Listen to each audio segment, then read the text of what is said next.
I don't know if anybody even listened to that teleconference, but we got Bennett's Brigade here today and all the wives. So nice of you guys to bring the wives. Hopefully y'all going to take them to lunch after today. So it's the reason. Y'all are all well-dressed and on your best behavior today. So that's good. First of all, just like to wish everybody happy Thanksgiving. This is a great week every year.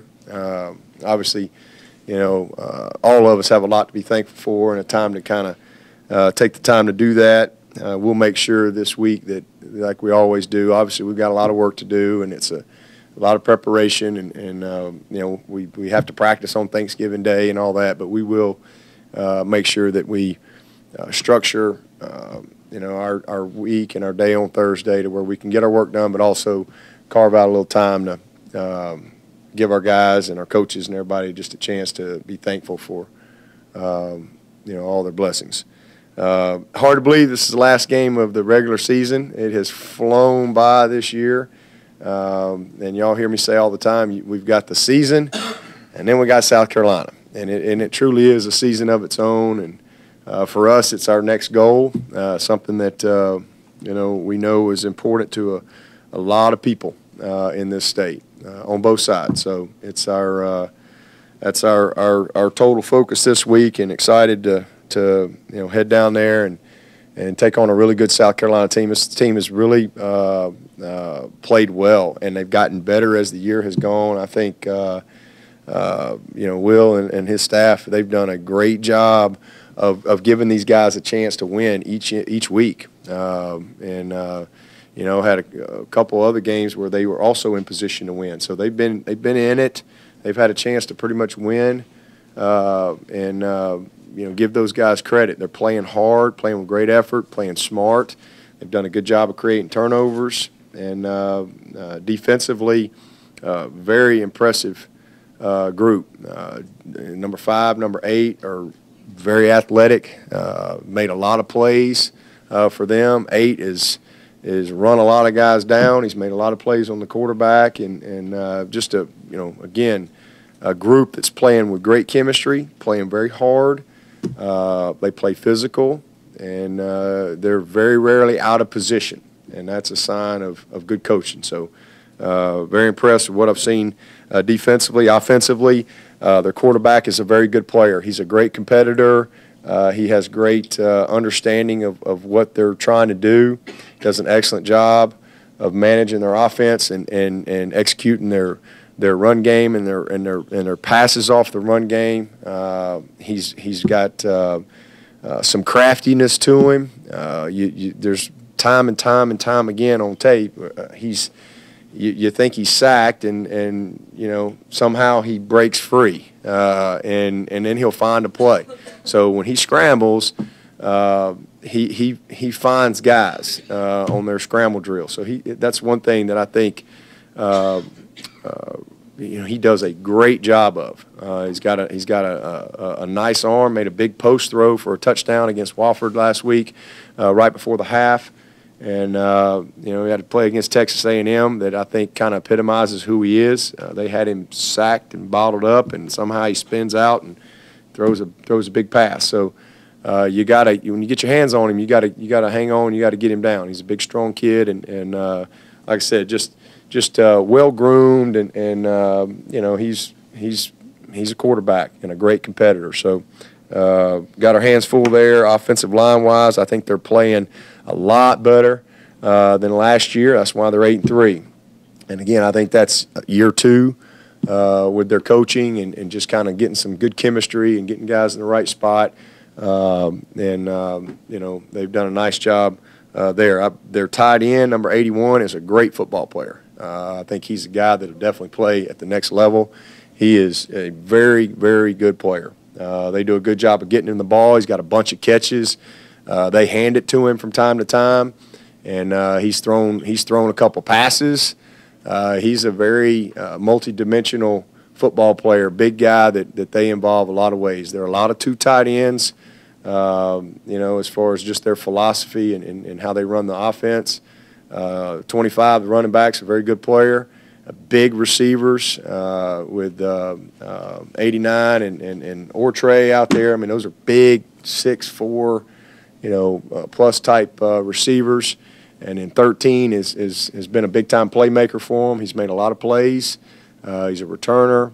He's a very good football player. So they've done a nice job. They really have. And special teams, same thing there. They won a couple games this year on special teams where they made some big plays early in the season, and we know we've got to be sharp there. But we're looking forward to it. Again, this is a week that everybody gets excited about all across the country. You've got rivalries taking place this week, whether it's Alabama, Auburn, or Virginia Tech, Georgia Tech, Georgia, Mississippi State, Ole Miss, Michigan, Ohio State. I mean, it's just it's that time, and it's fun to be a part of it. Been a part of it my whole life, just it's great. So night game down there. Sure it'll be a great crowd, and we're just focused on trying to finish our season as strong as we possibly can, and starting by playing hopefully our best 4 quarters of the year this week. Good. Be healthy for this one? What's that? As healthy as you've been for a while? Yeah, I think we're in a pretty good spot. We've got a couple guys that still a little concerned about. We'll probably won't know for sure till probably Thursday on a couple of guys, but for the most part, we're in as good a shape as we've been in a while. The last few years, the recruiting footprint has grown outside the state. How do you bring that rivalry to these kids from out of state and explain to them the importance of the rivalry to the university, to the local population? Don't really have to do much. They live here, and so you go to the grocery store, you go to church, anywhere you go, it's instant. And that's on both sides. I mean, it's an instant deal. So they know it's one of our goals. From the moment they get here, they understand that, and again, you live with it every single day. We went around last year. Last year we won the national championship, lost Pittsburgh.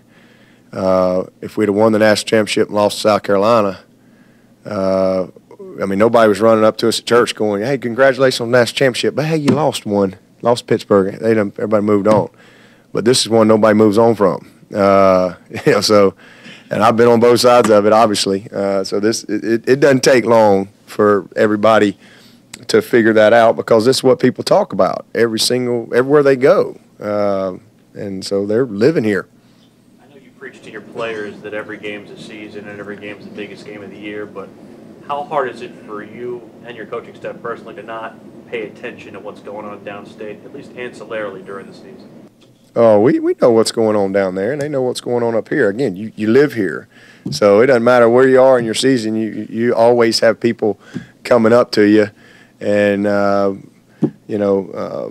saying something. It's just kind of part of it. But we do a good job of staying focused on wherever we are, and that's why we've been so consistent. But this is one you really look forward to each and every year. And these guys all know each other. They're on the news, and it's pretty easy to kind of keep up with a team that's in your state.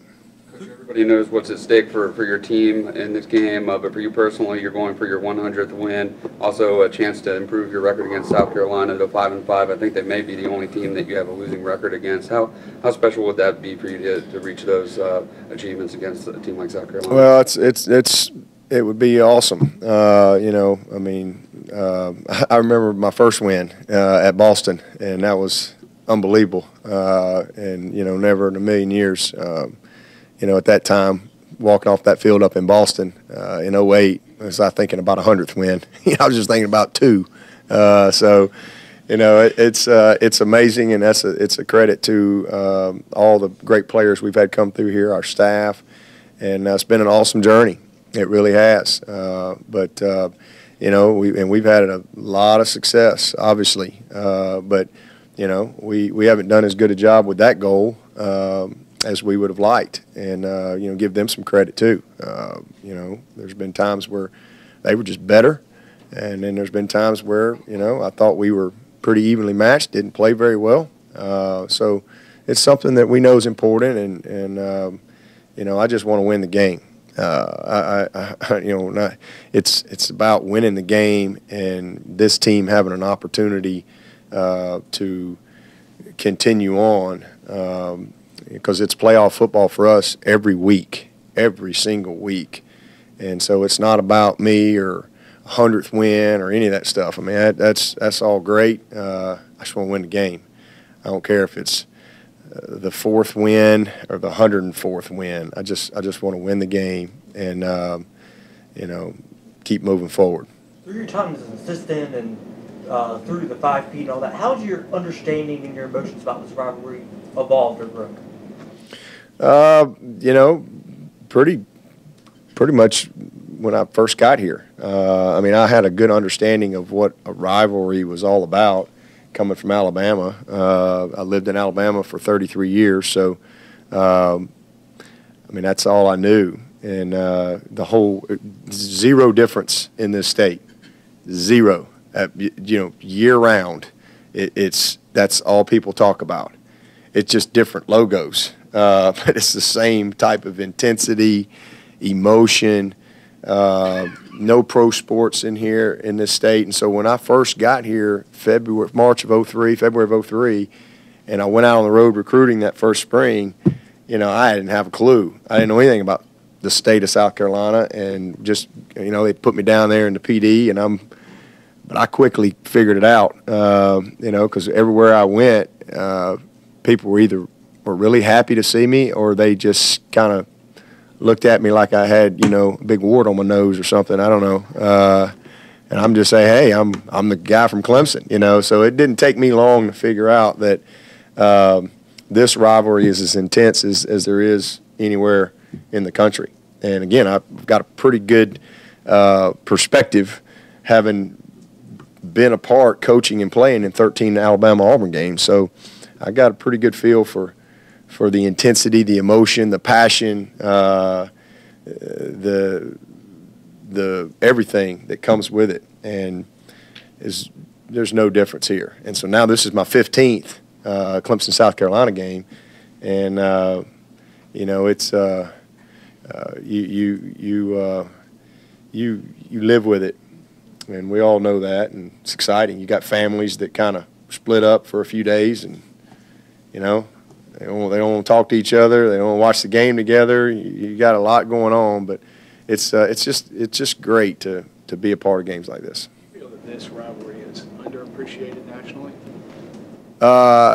Definitely. I definitely think so. I think that's changed over the last, certainly over the last 8 or 9 years. That's changed from when I first came here.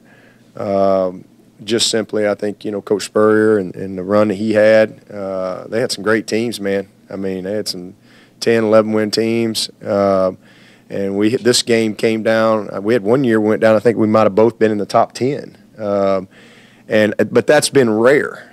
I mean, it's just the fact. It's been rare in this rivalry game. It's been a game that's has been meaningful. You can't have any more meaning to it for the people in this state. But it has been, I think, underappreciated outside of the state. Whereas the Alabama-Auburn game, there's been a lot of top, ranking type matchups where you win the division or, chance to go play for the conference. We're in different conferences, so there's a little difference there. But I think a lot of that has changed over the last, 9 years, because this game has, obviously where we've been as a program, the run that they went on and the implications that were involved. It's I think a game everybody pays attention to now, maybe more than they did 9 years ago. And I think that's great. I really do. That means that we're doing some good things. Into football, their offense and defense to me kind of mirror each other. Their offense not really like a quick strike group. They kind of grind things out, and then their defense play to keep everything in front of them, make offenses grind it out. Is that kind of fair to? Yeah, I think they've picked their spots. They're aggressive. They'll get up and play some tight man-to-man. They're not afraid to do that. But then they'll play off and play smart and be in position, and they're tackling well. And again, I think a lot of it, if you watch them from the course of the season, has just been them kind of growing into who they are and developing some guys. They had a few guys early part of the year that they really needed to kind of develop a little bit, and now some of those guys are playing some really good football for them. Just knowledge, experience, confidence, and then again from a coaching standpoint, they're giving them a chance. They're not trying to be, a million things to a million people. They know who they are, and they're going to give their guys a chance to be successful. And you got to be good enough to beat them. You got to make some plays, and they'll mix up when they're not a huge pressure team. But they'll pick their spots, and they've been successful when they have. But in offensively, they've had some quick strikes, but they've tried to take care of the football, create field position. Their defense, they've done a great job of creating turnovers this year. They're one of the probably, I don't know where they are. They're probably top 15 or so in the country in turnovers, and that's really been a big plus for them. So they've done a nice job. An update on some of those injured guys, like how they looked last night, the ones who snapped Saturday. Which one? Let's see. Dexter, Mitch are good. They're ready to go. I don't know who else we had. Kendall, he's good. Only two guys I'm really just still questioning about is Trey Lamar and Chad Smith. I would say Trey is probably doubtful. He's still not quite got his full strength back from that stinger that he had. We'll see. He's made improvement, but I just don't know if he's going to be quite ready to go bang on that shoulder this week. And then Chad Smith's probably the only other guy that I think is questionable. He re-injured his calf on that first kickoff coverage in the game, and he's the only other one. He moved around pretty good last night, so he's going to be kind of day-to-day, so we'll see. But outside of that, everybody should be good to go. The fact that you had the linebackers and have so much depth there, and the guys stepped up and played well last week, I'm guessing gives you some confidence in those. Yeah, I mean, JD's played great for us all year, and he's had a couple starts and great experience. And Jalen played very well last week, combining with Dorian. Skowski got his first start of his career and was the player of the game, led us in tackles. So that's a reflection of playing guys. Finding some spots and some minutes to get some guys some reps, and you get to this point in the season, and now all of a sudden you got to go start a guy who hadn't started, and he gets player of the game for you. I think Judah was maybe our second or third leading tackler. Guys just being ready. So it's really good to see those guys perform. But we feel good about our depth at this point. I know you missed last year's game, Dabo, but just your thoughts on linebacker Sky Moore for USC, leading tackler, guy with a ton of interceptions, just a great playmaker. He is a great playmaker. He really is. He's a really good football player. Gets his hands on balls. He's athletic. Runs well. Gets off of blocks pretty good, and they use him in a lot of different ways. But he's a definite leader for them, for sure. Coach, do you expect this game to be a little bit more chippy than it is in other years, just because of what happened last year, some of the things that were said after the game, and knowing how they felt afterwards? They felt embarrassed, never again, all that talk down there, and they get some of the words after the game. Well, it's a rivalry game for a reason. There's a lot of emotion that's tied to the game, but at the end of the day, emotion ain't gonna win. That don't win the game. You can get all fired up, and it don't win. It's players making plays, it's execution, it's blocking, it's tackling. Same thing that wins every other game wins this game. Taking care of the ball, making plays in special teams, making good decisions, throwing and catching.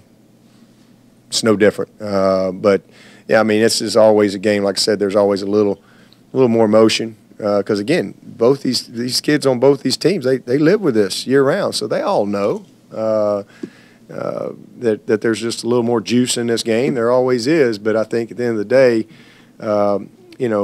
both teams have good respect for each other, and they all understand at the end of the day it's football, and you can't. You got to go win the game. You're not going to win the game in the media. You're not going to win the game in any other facet. You got to go play well to have a chance to win. And so I'm sure both teams are focused on doing just that. And I certainly hope that there's not anything, that takes away from the game. That would be very disappointing. It needs to be a great football game, and somebody's going to win, somebody's going to lose. It's just the way it is. So, both teams have more football after this game. They're gonna be in a bowl game, and we've got the championship next week, and certainly we'll at least have a bowl game if we're not going to the playoff. Who knows where we got, but both teams, I think, want to make sure they have all their players to move forward. So hopefully everybody will play hard, play within the rules, and have a great competitive game. You lamented the red zone execution against Florida State. It was mentioned previously about how South Carolina's been very good in the red zone. How much of a particular focus do you place on that this week? We place a huge focus on the red zone every week. It's critical that you play good red zone defense, play great red zone offense. We don't want to live with field goals. We want to score touchdowns. So it's a huge emphasis for us every week. You talked about going down to PD and quickly come to understand what this rivalry is about. Is there one story or one moment to where the light switched, or was it just a gradual? Yeah, like I said, just really instant. Going out on the road, I'd never been recruiting in this state ever. All my years at Alabama, I'd never recruited South Carolina, and so I don't know where I'm going. So I think my first school I went to was Conway, and see Chuck Jordan down there, and just you walk in the office and it's like, it's just or it's woohoo, and they don't know you either way. So that's really, I'm like, yep, it still matters. This is going to be fun. So it was great. It was a great experience, and that's really all it took for me. Have you seen their passing game evolve since Debo's been out to the point that it's still kind of a strength in their offense? Yeah, well, they throw a lot of screens. First of all, they do a good job with some of their RPOs. I mean, they got big-bodied receivers out there. They've been able to hit some plays down the field. They've hit some back shoulder balls. They've done a good job mixing up their protections. They get into some of their max protections and create some one-on-ones. Do a good job getting the ball to the back. A lot of crossers. I think one of the best things they've done is they've spread the ball out. It's not like they just got one guy that's getting all the balls. I mean, 89 is I think he's their leading receiver. I think that's right. But then you look over here and Ortre and 13 and 81. They all got catches in the running back. They do a good job of getting him balls, whether it's screens, balls in the flat, angle routes. They hit a huge, big-time play, angle route against Florida. So they do a nice job of spreading it around and taking what's there, and then Bentley's not afraid to push the ball down the field. Made a huge one-on-one play. 13 did. I can't remember who it was, but just inside fade basically right at the goal line. Made a great catch, and it was a good throw. So they've just done a nice job of attacking coverage and taking what's there underneath when they've had opportunities. Coach, you talked after the Florida State game about needing to play better. Aside from the red zone and the turnovers, what are some areas in which you feel like you really improved in the last week? Shoot, you name one, we improved. That's probably our best game, really. I mean, we were, again, I know we're a better team than the Citadel, but you still have to play well and execute and make the right decisions and play with good technique, finish plays, and tackle. And I thought we just did a great job of that. I mean, we improved in every area. Number one, finishing plays that were there downfield. Whether it was the receiver, whether it was the quarterback, whether it was the running back, whether it was the protection, whatever it may be, we'd kind of been in a little funk there. I'd have been more concerned if it was stuff not there, like we just. But these were things that we just kind of were in a little bit of a slump as far as finishing some plays. It was just one thing after another. Everything's great, perfect throw, perfect drop the ball. Everything's great, receiver don't run the right route. Everything's great, bad throw. everything's great, poor protection. I mean, it's just like a combination of things that are a little frustrating there for a couple games where all of a sudden teams are hanging in there. You really ought to have more points on the board, but you miss opportunities. Obviously down against Florida State, you got the ball on the 1 yard line twice and get 3 points total. Those are, and it's 16 play drive, and get nothing. Those are things that just finishing drives. We only had 1 3 and out against Florida State. Moved the ball all day. We just didn't finish some of the drives, and then making some kicks. I think we've improved there. Like I said, Spence is 4 out of his last 5. I know I'm counting one of them as a timeout, but I count it. I'm looking for every silver lining I can get. So we've made some improvements in all areas. Our depth is an area that I think we've improved our football team over the course of the season, certainly over the last 3 weeks. I think we've got just really good focus right now, and that's what it's going to take to get where we want to get to. Coach, how impressed are you with what Coach Muschamp has been able to do in just his second season with the Gamecocks, and what kind of energy does he bring to the atmosphere of a game like this? He's done a great job. I mean, that's just pretty much speaks for itself. I mean, you don't need me to break it down for you. I mean, they weren't very good when he got there. They didn't win many games. And last year, first year, took them to a bowl game. And this year they're 8-3. So, I mean, he's done a phenomenal job. And you see that when you watch the tape. They're very well coached on both sides of the ball. And, I mean, he's probably the first one to tell you, hey, they've got, bigger goals, I'm sure. But, they are where they are year 2. And I think he's made good progress, for sure.